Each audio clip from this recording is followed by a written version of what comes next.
After literally years of speculation, Nintendo officially revealed their next-generation system this week. Commonly known by its development name of the NX, Nintendo has finally announced the Nintendo Switch. The new system has been the subject of no end of rumors over the last several months, and it turns out some of the more outlandish ones were true. Most notably, that the Nintendo Switch will be a hybrid between a console and a handheld. The entirety of the system resides within a portable unit that includes a screen for gaming on the go. For controller options, it looks like the Switch will have a Pro Controller available, and unlike Pro Controllers for the Wii and Wii U, for this incarnation Nintendo is finally implementing a cross-analog stick layout so the left analog stick and right face buttons are parallel. The reason for this seems to tie into the system's primary controller option. The Switch comes with a pair of matching Joy-Con controller units which can be attached to a controller base directly to the console or used independently. For local multiplayer, each unit can be turned sideways and used as a tiny controller on their own. Each half of the Joy-Con has an analog stick, 4 face buttons, and possibly 2 trigger buttons that normally wouldn't be used during solo play. The Switch also appears to have local networking capability, allowing wireless LAN functions when multiple consoles are available in the same area. Another unlikely rumor that turned out to be true is that the Switch will use cartridges rather than discs for their games. Borrowing from the 3DS, it appears that Switch games will run on modified SD cards, which should go a long way towards extending the battery life of the system. No information has been released about the capacity or cost of these cards yet though.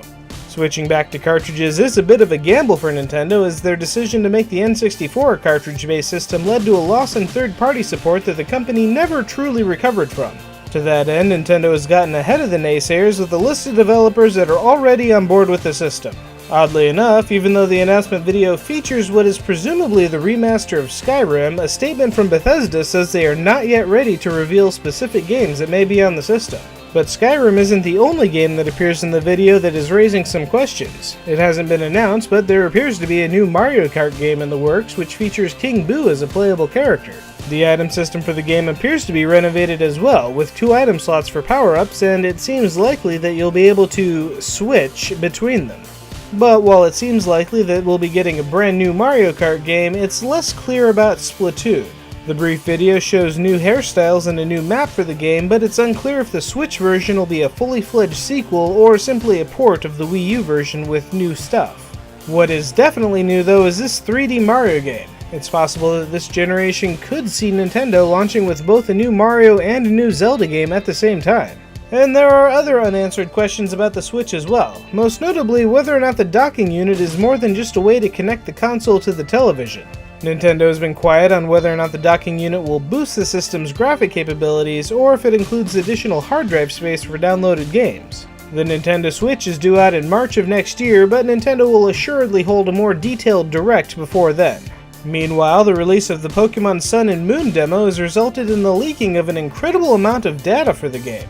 Project Pokemon user Caphotix has released a series of videos detailing the extent of the data mined info, so spoilers ahead.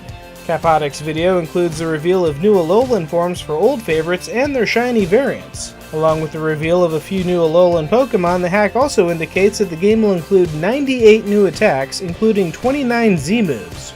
Each Pokemon will have a type-specific Z-move, and 11 Pokemon will have their own exclusive move. The bigger revelation is that HMs appear to be gone altogether. No more sacrificing a move slot to break rocks or cut down trees in the overworld. The more battle-useful HM abilities like Surf and Fly have been rolled into the TMs, and the rest are probably gone forever. In other video game news, I hope you like text boxes because voice actors in the Screen Actors Guild went on strike this week. Contract negotiations between the Screen Actors Guild and a coalition of several major video game companies began in February of 2015. Negotiations continued into September when the guild members voted to authorize a strike if an acceptable deal couldn't be reached. Over the last year, negotiations have continued with no progress until finally this week when the guild officially went on strike. Voice actors have been negotiating for back-end payments on successful games, hazard pay for vocal stress during strenuous performances that require screaming and yelling, disclosure of information about the game before agreeing to a contract, and a guarantee of stunt coordination when working on games that utilize motion capture performances. The hazard pay and stunt coordination aspects of the negotiations don't appear to be contentious, with the primary divide centering around the disclosure of information about a game and the request for back-end pay. The voice actors' side of the negotiation has asked for residual payments for games that reach $2 million in sales, and the developers counter-offered with a 9% wage hike and additional compensation for performers based on the number of recording sessions they do. Unable to come to terms, voice actors have gone on strike, although it's unlikely that the effects of the strike will impact games for some time. Most games already in production, including the recently announced Red Dead Redemption 2, will be unaffected by the strike, so it's entirely possible that the negotiations will be resolved before any future games need somebody in the recording booth.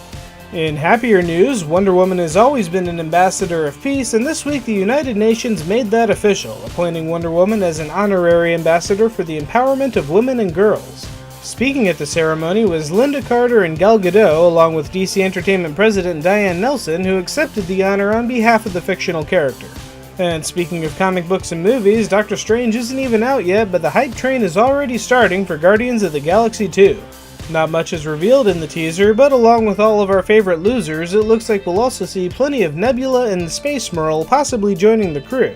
Even better though, Fox unleashed a trailer for Logan, which looks like it centers around Old Man Wolverine and Older Man Professor X protecting a young X-23 from probably everybody.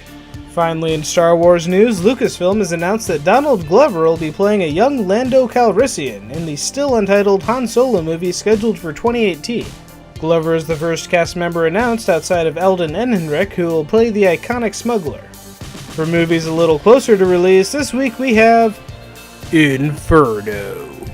Because I guess people aren't quite tired of watching Tom Hanks adapt Dan Brown novels yet. Though, you know what this franchise really needs? A crossover with Nicolas Cage in National Treasure. Over on TV, the dead keep on walking on AMC with the 7th season of Walking Dead. Which terrible decisions will Rick make this season? I'm sure somebody can't wait to find out.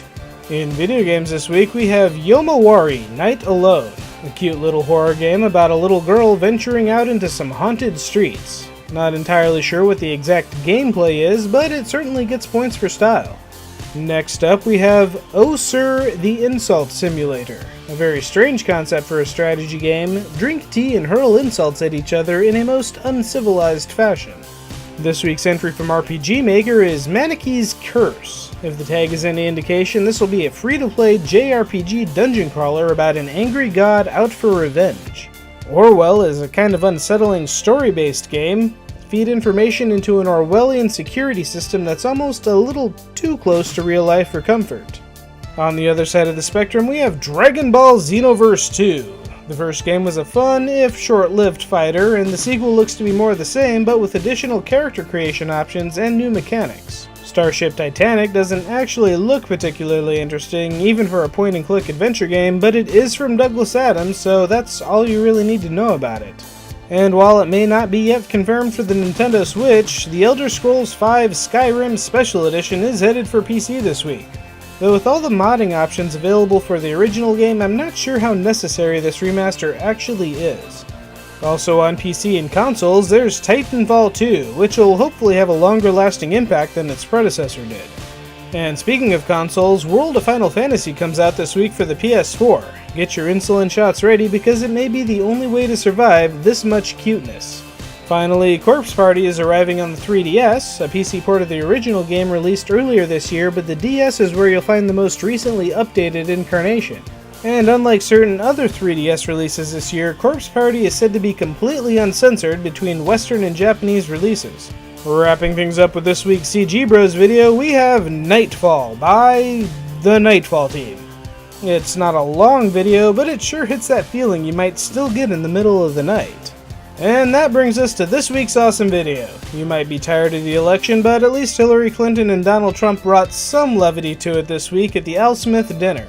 And Donald, after listening to your speech, I will also enjoy listening to Mike Pence deny that you ever gave it. So, what do you think of the Nintendo Switch? Let me know in the comments below. Be sure to like and subscribe, pass this video around to your friends, and have a great week.